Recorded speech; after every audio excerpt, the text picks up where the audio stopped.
Adelante, senador. Muchas gracias, presidente. Doctor Rizzo, bueno, por suerte hace 25 o 30 años que no se fuman los aviones.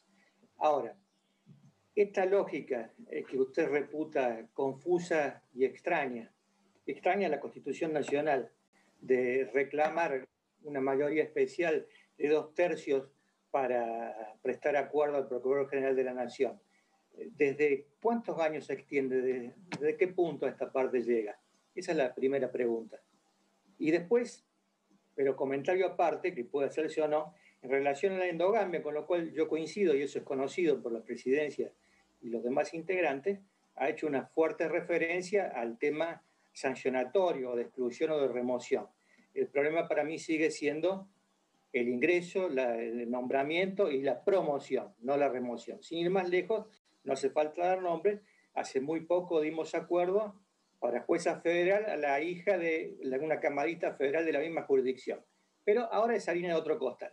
Vamos a la pregunta concreta. Esta malhadada idea en su caracterización de apartarse de un lineamiento constitucional por el legislador común, ¿cuánto tiempo tiene? Adelante. Bueno, en el caso de la... Bueno, muchas gracias por la pregunta. Así puedo aclarar un poco la posición. En el caso del Procurador General, desde la regulación en la ley orgánica, lo que yo quiero significar es que la confusión a la que me refiero es... ¿Cuándo es la ley orgánica vigente, doctor? Y la primera creo que lo dijo el doctor Becerra. La ley vigente, ¿de cuándo es? La ley vigente, ¿de cuándo es? Y del año 91, aproximadamente. No, la que está vigente, la ley del Ministerio Público Fiscal y la del Ministerio Público de la Defensa. Del 2015. Ah, es la ley del 2015 aproximadamente. Claro.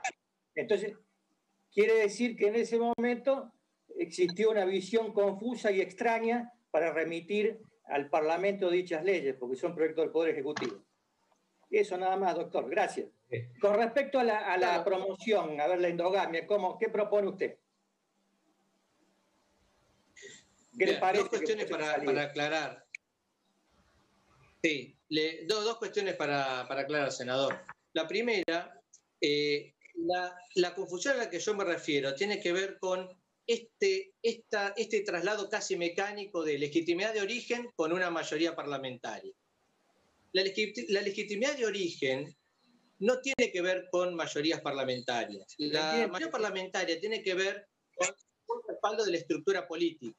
Y como usted lo señaló muy bien, la estructura política, y sobre todo en las democracias modernas, que son democracias vertiginosas y muy complejas, varían, son muy cambiantes. De modo que allí esta pretendida legitimidad de origen se convierte en una suerte de aspiración, de fantasía. Por eso es que la verdadera legitimidad, la que cuenta en términos constitucionales, en términos democráticos, es la legitimidad en el ejercicio. Porque esa es la legitimidad que la ciudadanía puede ponderar, porque allí puede hacer un cálculo entre la gestión, la función y los resultados. Esa es la verdadera legitimidad. La otra es una cuestión circunstancial que tiene que ver con coyunturas electorales y políticas. Por eso es que no sirve como ancla o como legitimidad de origen. Y usted mismo lo señaló, ¿no? El doctor Becerra dijo que él fue uno de los promotores y de los hacedores de la primera ley, y luego se reformó hace poco, y eso ha ido cambiando. Y respecto de las características que yo le atribuyo al Poder Judicial, es decir, cuando hablo de la cierta guetización, me refiero a cierta construcción de un microclima. El microclima tiene que ver con el diseño que tiene el Poder Judicial. Usted piense, senador, que el Poder Judicial nuestro fue pensado, diseñado, básicamente para una sociedad rural y campesina de mediados del siglo XIX. Porque el Poder Judicial que el constituyente de 1853 diseñó, básicamente, no se le han hecho reformas de fondo y estructurales. Y la reforma de fondo estructural que se pretendió hacer, que fue la creación del Consejo de la Magistratura, ha terminado siendo un fenomenal desastre. El Consejo de la Magistratura, el artículo 114, es el ejemplo de cómo no debe redactarse una norma constitucional. Tiene una pésima técnica legislativa, está cargada de términos ambiguos, vagos, imprecisos, y lo que es peor, no dice absolutamente nada sobre el armado real. ¿Y qué hace? Lo delega, patea la pelota al legislador común. Nuevamente lo deja atado a la coyuntura política electoral. Entonces tenemos un Consejo de la Magistratura que todas esas diferencias y desacuerdos que el constituyente no pudo saldar, lo tienen las leyes que regularon el órgano. Las dos leyes que regularon el órgano fueron declaradas inconstitucionales. Incluso la ley actual tiene una declaración de inconstitucionalidad de Cámara. Entonces, ¿esto qué significa? Significa que el artículo 114, yo a mis alumnos en la facultad les digo, miren, ¿cómo no redactar una norma constitucional? Y ejemplo, artículo 114. Ahora, esto no es que nuestros constituyentes no saben redactar normas, muchos han sido y son grandes juristas, grandes políticos, hombres del pensamiento, pero ¿qué es lo que sucedía?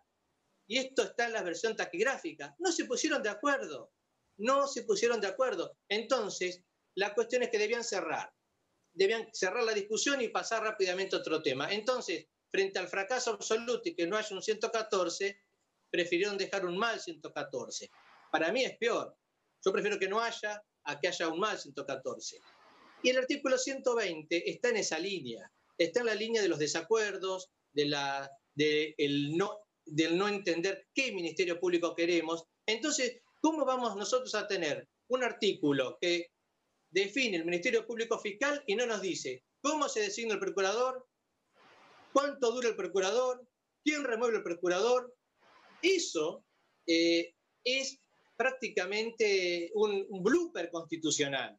Entonces, los legisladores, la coyuntura política electoral que pone y saca legisladores, va armando y desarmando un Consejo de la Magistratura, un Ministerio Público. Entonces, por eso es lo que yo digo respecto de la legitimidad de origen. Tener un apoyo de 2/3 o una mayoría grabada, el 50% más uno, eso finalmente no cambia al Ministerio Público Fiscal. Lo que va a definir al Ministerio Público Fiscal es la legitimidad en el ejercicio.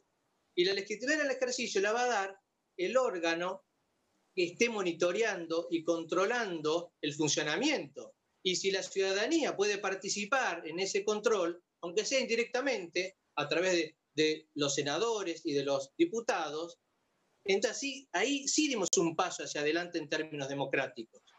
Luego, si en algún momento reformamos nuestra Constitución, podemos pulir aún más la cosa.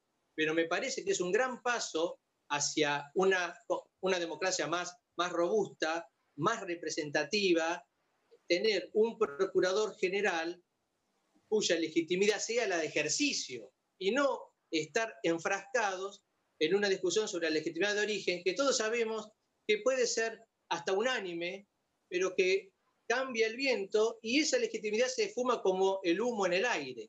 Entonces no tiene solidez la institución.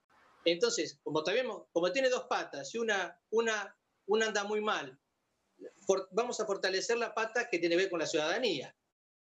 Creo que la Comisión Bicameral Permanente puede ejercer un rol muy importante en el Ministerio Público Fiscal porque finalmente está integrada por representantes del pueblo, finalmente. Y además se le puede dar una estructura donde haya también participación con audiencias públicas, incluso hasta con una especie de jurados ciudadanos. Todo eso se puede pensar legislativamente.